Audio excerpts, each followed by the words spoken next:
So we can start. Hey, brothers and sisters from the Starknet ecosystem. Welcome to the Star Cafe, a virtual space cafe where you'll enjoy some good quality content about Starknet, brought to you with love by Nurstar, your personal Stark barista.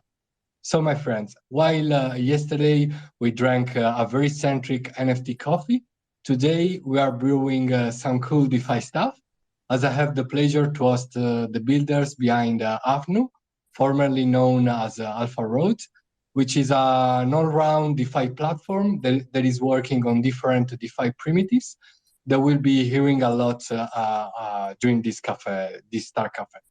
Having said that, let's welcome the whole crew. So Mentor, Lenny, Romain, and Florian. I don't know if the last one would like to speak during the Star Cafe. However, let's say hello to everybody. Hey, hi guys. Hi everybody. Hello everyone. Hello everyone. So it's a pleasure to have you here, guys. And well, I would start with a brief ice-breaking session where you'll tell me some words on your crypto and Starknet journey, as I'm very curious to know a bit more about you. So, Mentor, please feel free to start. Sure, happy to be there on Nurstar, and thanks for the invitation. So, my name is Mentor Eka. Mentor is not a pseudo, as you could see on my Twitter handle, and I am the co-founder and CEO of AVNU. So I have joined the crypto space in 2016, pretty early, but I didn't know what I was doing, to be honest. It was first, swapping tokens, swapping coins, trying to chase ICO waves. And finally, 2017 bear market came and we just forgot about crypto for 1 or 2 years. And later with Lenny in 2020, end of 90, something like that, we started to, this time, come not, to make money, but to build products and solve problems. And I am happy that today we are since more than almost 2 years building on crypto and especially on Starknet. And yeah, today we have all the core team here, Lenny, Roma, and Florian. Okay, hello everyone. I can introduce a little bit myself. So I'm Lenny. As Mentor said, we started our journey in the crypto space in about 2016, just first when there was nothing in the blockchain, not that, nothing. And we just started building on the Starknet ecosystem like 2-3 years ago with Alpha Road. And yeah, now we are happy to present you the AVNU journey. And yeah, I think it will be pleasant for us to present this to you. Very exciting. Please, Romain, go ahead with your story. Yeah, sure. So I'm Roman. I'm technically the Chief Scientist Officer at AVNU. I'm the more recent hire they made. So I joined them a few months ago. I specialize in theoretical computer science, so think formal verification, algorithms, and all that. And so in the past, I've been working in cybersecurity mostly. So I was part of an innovation team that worked on blockchain product, but from a security perspective. And nowadays, I'm working for AVNU. I focus mostly on everything related to optimization, numerical optimization, algorithms, graph algorithms, and all that. Amazing. Thanks a lot for your introduction, guys. So right now, I would like to know a bit more about AVNU and how did the idea of AVNU was born and what's the vision behind it? Sure. So I think that everything started because we are DeFi users. So since the DeFi summer in 2020, we started to heavily get rid of banks and many traditional financial services to use blockchains and especially DeFi. So we have a big appetite regarding that area. But more precisely around our Starknet journey, maybe we started to work on Starknet. It was like November 21, end of October or November 21, where nothing were really ready to build here. So, Cairo, it was Cairo 0.5 or 4 or something like you can do anything with that level of maturity of the stack. So with Lenny, we decided to ramp up, learn the tech stack of Starknet, understand what we could build here, because we were really convinced by the ZK L2's narrative since a lot of times now. So we started to build the Alpha Road. So Alpha Road was quickly, just to give a summary, Alpha Road was one of the first AMM on Starknet testnet. And it was just an experimentation to see what can be built with this awesome programming language that is Cairo. So we started to build an AMM, which was a Uniswap video-like AMM. But more broadly, once we started to get maturity on the tech stack, understand the ecosystem, the ethos, and really be skin in the game, we started last summer to think about how we could level up the whole DeFi space on Starknet. And it's a really great and big question, because if you look at the DeFi space on many other ecosystems, they still suffer from many bad things. And when I say bad things, I mean end users, retail users and traders suffer from those points.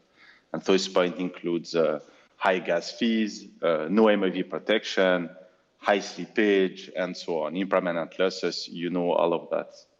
So last year, we started to build AVNU. So the vision of AVNU is to provide the best execution by default. It should not be something that is an exclusivity or too expensive to get. It should be something that is the standard on the DeFi landscape on Starknet. And we will explain later how we can bring best execution, on-chain best execution, and where we are in our journey today. But yeah, so in a nutshell, our mission is really to build a scalable liquidity infrastructure, and of course, in order to accommodate mass adoption, that will, I am sure, happen sooner or later on Starknet. Very good. Thanks a lot, Mentor.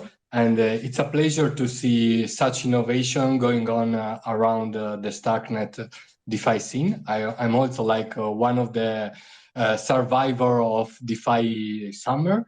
So it's nice. I mean, it's been like a roller coaster, to experience all these, the early DeFi history with all its pros and cons.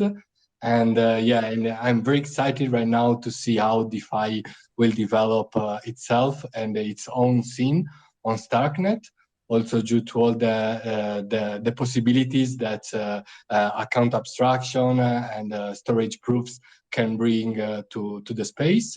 However, having said that, I would like to know, seeing that you initially built an AMM on Starknet called Alpha Road, I would like to know why is AVNU something, I mean, not better, but like something different, a kind of evolution of Alpha Road and of the concept of the AMM. I mean, why is AVNU much more than just an AMM?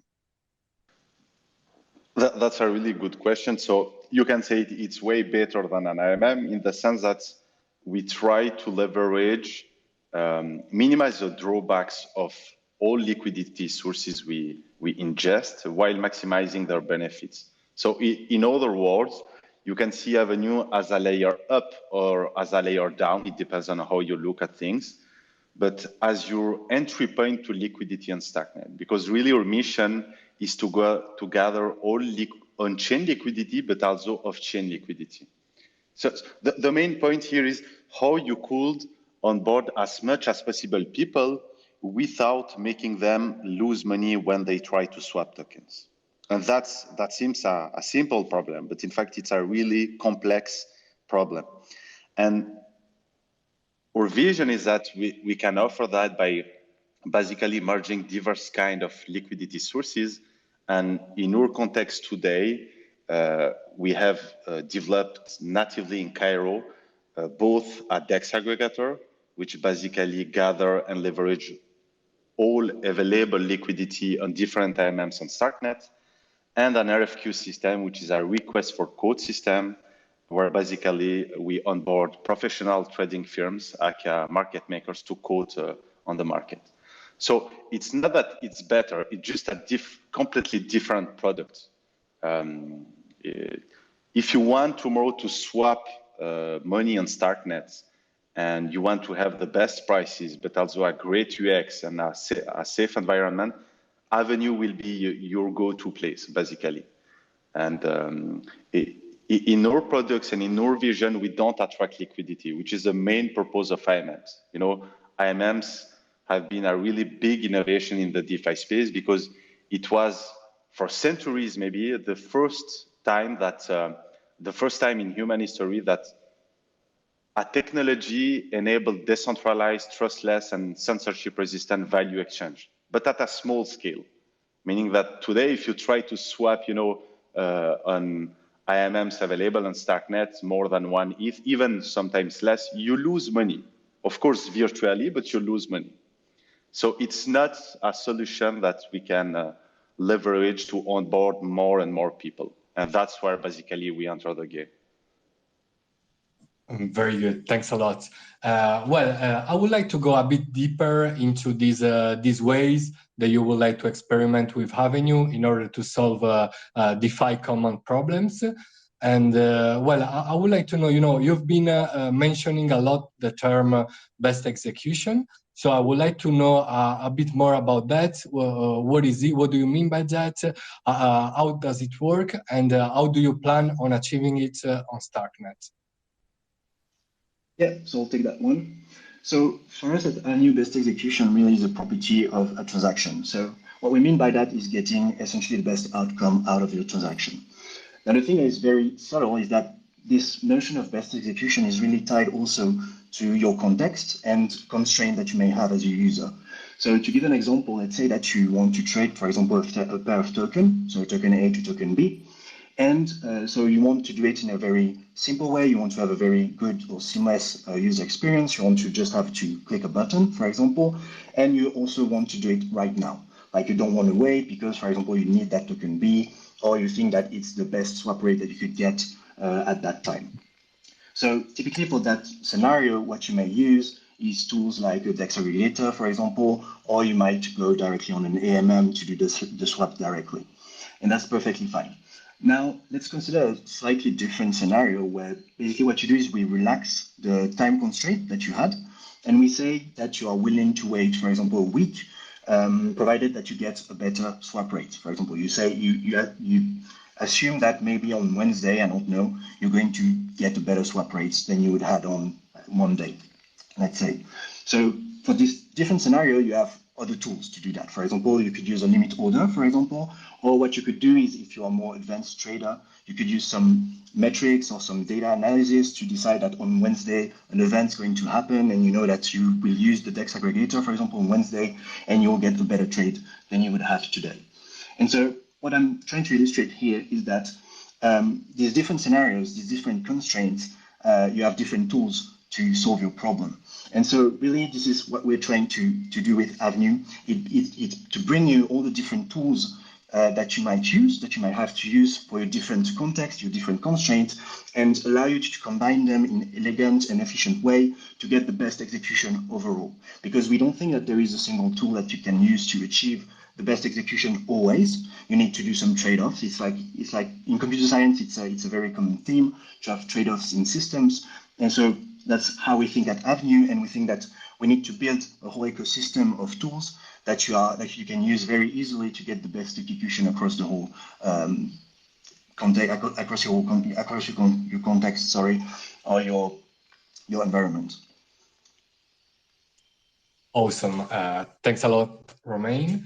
And in the previous answers by both Romain and also Mentor, you also mentioned some ways to tackle common DeFi problems, especially the ones that emerged during, the experiences with different AMMs on DeFi.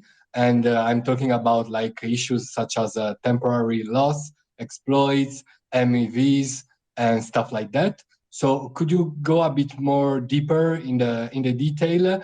And I'd like to know how you are going to solve or at least limit these issues with AVNU, as some of them are also impossible to just dissolve. But I would like to know how you're going to limit them. Sure. So there are many problems currently on the DeFi space, and you mentioned some of them, so including MAV, slippage, exploit, and so on. We believe that we need to at least limit those problems and try even to eliminate them. So right now, how do we achieve it?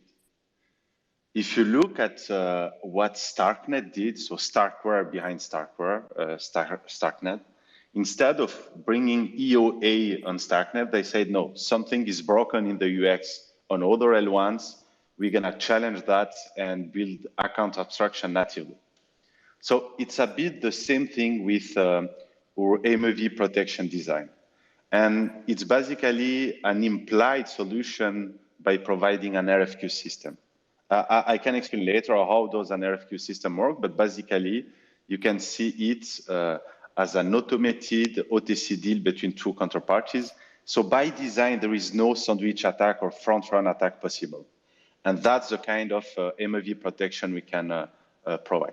So I already weighed some of your comments saying, yes, but there is no fee market on Starknet and you know, no MAV is today possible. Yes, but it will be.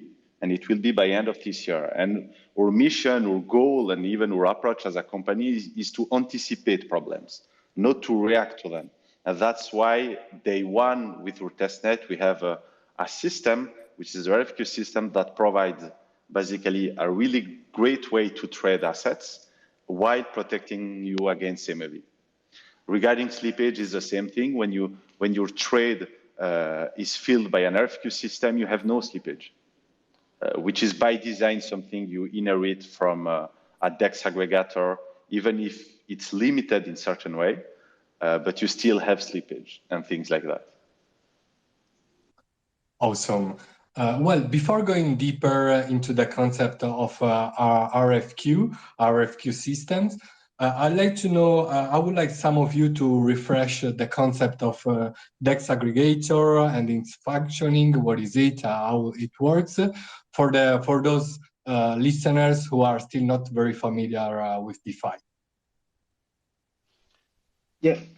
So the DEX aggregator is a product that we've recently launched which is whitelisted at the moment. So I will start to help you understand what we're trying to achieve with this tool. I will start with AMMs. So as you all know, probably the AMM through AMM you have access to liquidity pools, and the thing that is very peculiar to these liquidity pools is that they have what we call invariant. So you can think of it as equation that they need to hold, that needs to hold true after every swap.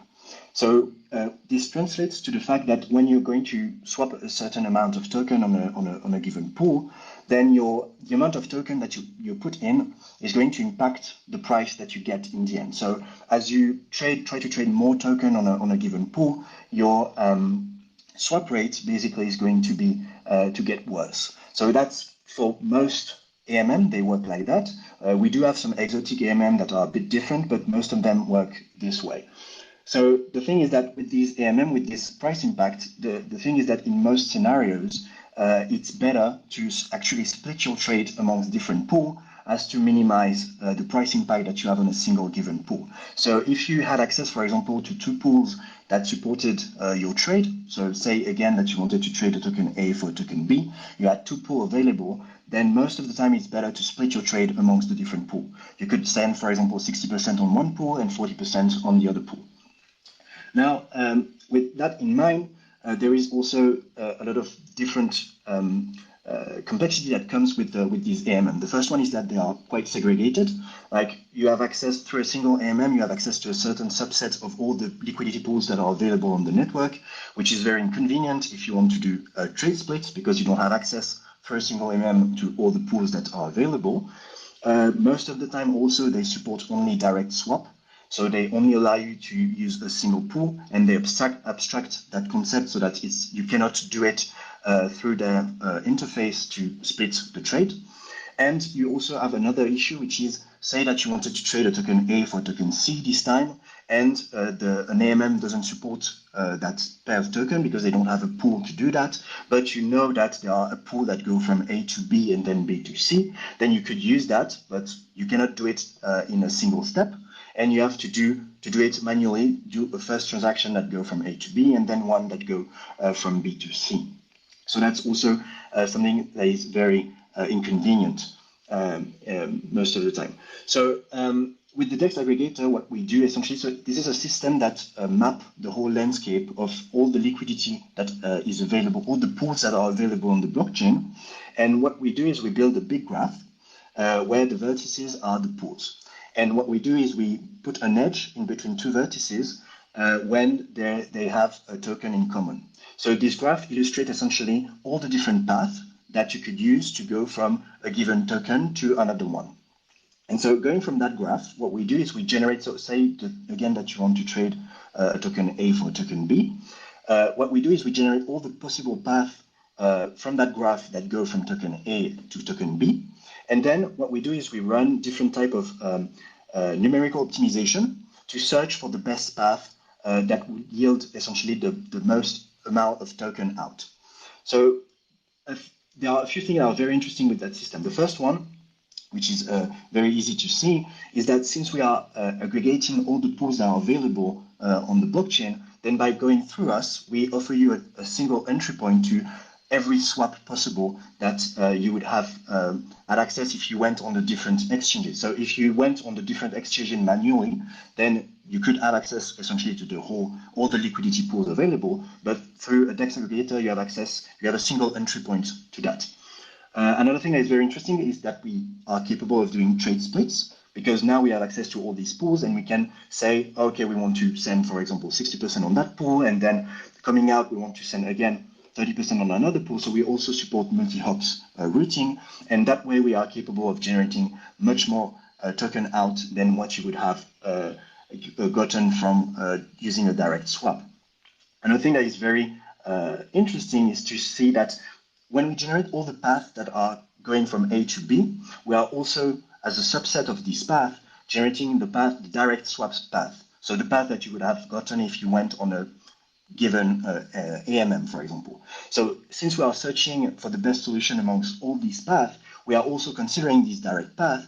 And so when you use the DEX aggregator, basically the worst price that you could get would be the price that you would have gotten on the best exchange at that time T. So if you went on all the different exchanges and you compare the prices and you said, okay, this one is getting me the best price for, I don't know, this token to that token, I'm going to use it, then we are implicitly doing it for you through the DEX aggregator. So that's also a very nice property that we offer. So that's essentially the idea of the DEX aggregator. We aggregate everything and we provide you with the best path to go from a token A to a token B. Very interesting. Thanks a lot, Roman. And right now it's time to speak a bit more about the RFQ system. What is it, and which are the benefits that it would bring to these DeFi primitives? Who would like to take this question? Let's go. So the RFQ system stands first for Request for Quote System. I don't know if any of you in the audience have ever bought some stocks, traditional stocks like Apple stocks or Microsoft stocks, but 95% of the time when you submit a trade, it's an RFQ system, like a dark pool that is filling your trade.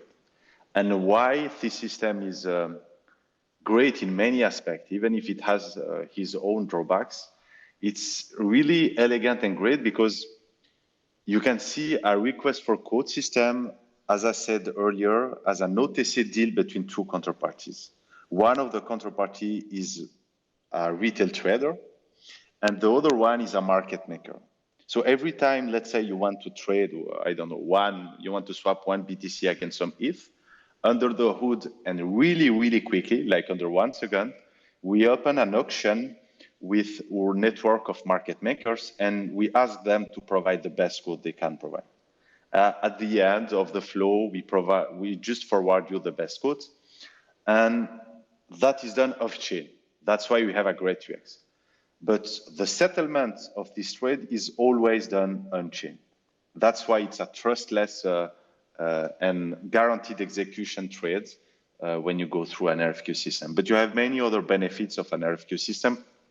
First, we believe, even if it may sound a bit simple, but than off-chain pricing algorithms are better than on-chain curves to price assets. And we can easily demonstrate that. But also, leveraging professional market makers that is doing that on a daily basis, it's something that the whole traditional financial industry have been doing for years. Now, the question is how you can put these full benefits on chain and still, get the benefit of using a decentralized exchange, which is AVNU, is by developing an on-chain RFQ system. Some of other benefits you have is that you don't have slippage. Again, it's a notice deal between you and the market maker. You are MAV protected by design, so no one can front run you or sandwich attack you, because you are protected by the smartest thing that the blockchain industry use, which is cryptographic signatures. And in average, you got better pricing, especially on medium and large trade size. So you see the DEX aggregator plus the RFQ system is really a beautiful way to combine two different systems, leveraging two different players, which brings you, depending on the trade you are doing, the best outcome. Awesome. Thanks a lot, Mentor. Well understood. And I really look forward to seeing the developments around this RFQ system. And before moving to the final part of the Star Cafe, I would like to ask Lenny if he would like to add something on the previous questions, any of them?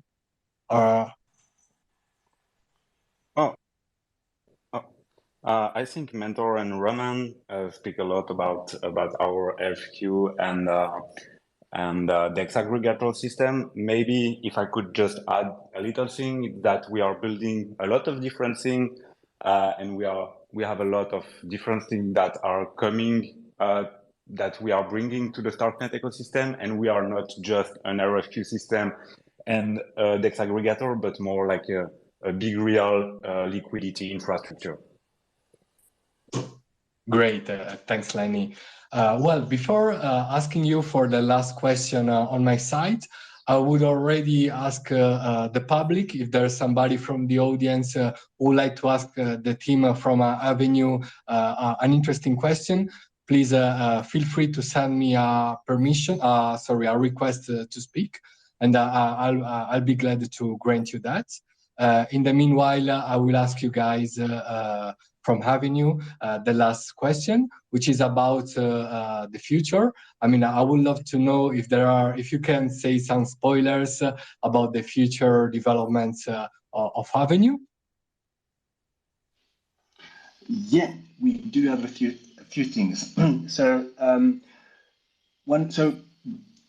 What you need to know is that nothing is committed at the moment, but a natural extension when you have a DEX aggregator and an RFQ system is to build a limit order, because basically you can combine it in some ways to be able to use the DEX aggregator to fill in some quote.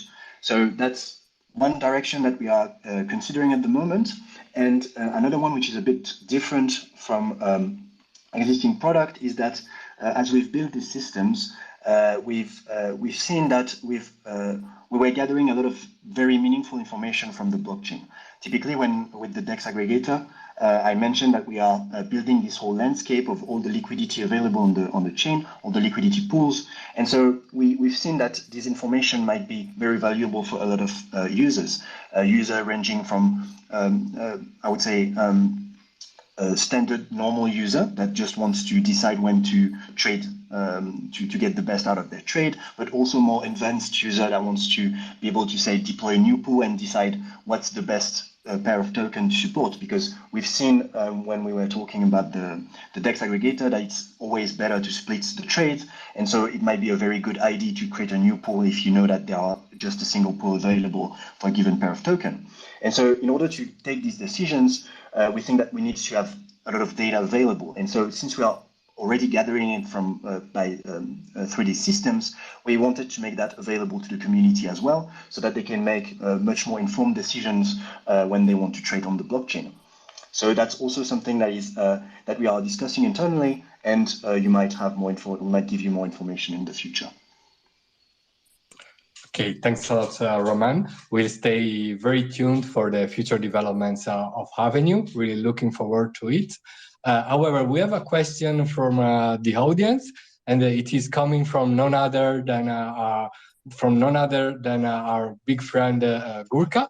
Hey, Gurka, how are you? Hey, thank you for the space, interesting space, and congratulations on the AVNU team for the testnet launch recently.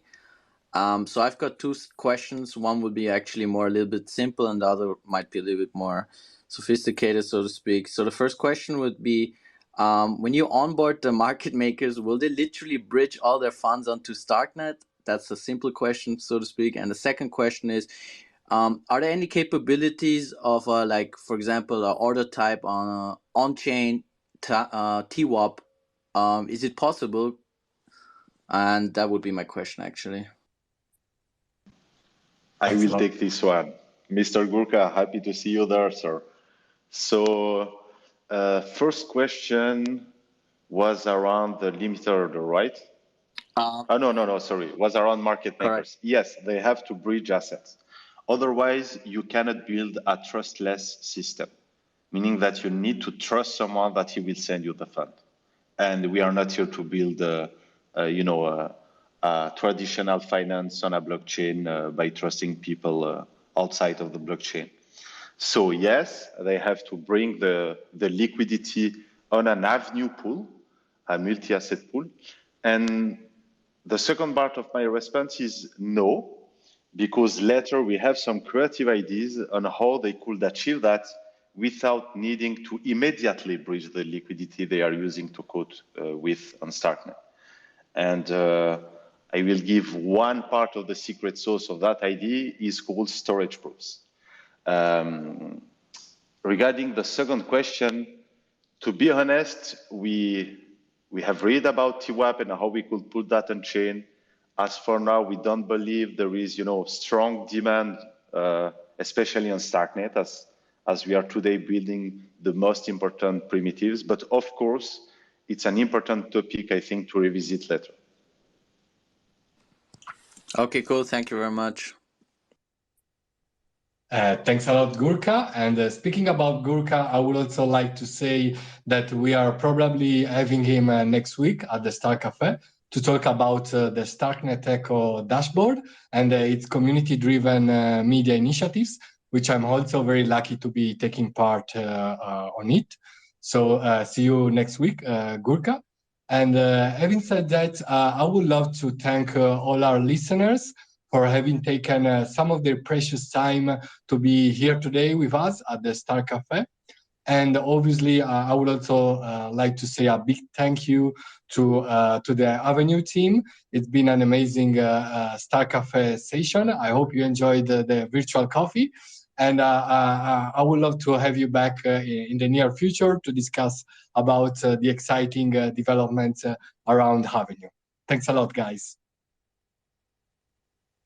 Thanks a lot, Nurstar, and thanks to everybody joining this space. And one last word, don't forget, Thursday, we open 1,000 more slots for the private testnet on AVNU. This time, be fast and don't snooze. Bye-bye. Thanks a lot, Bye, everyone. Thank you, everyone. See you soon. Bye-bye. Nurstar, bye. Bye-bye. So, guys, see you next time, and be sure to share the Starknet Vibe. Bye.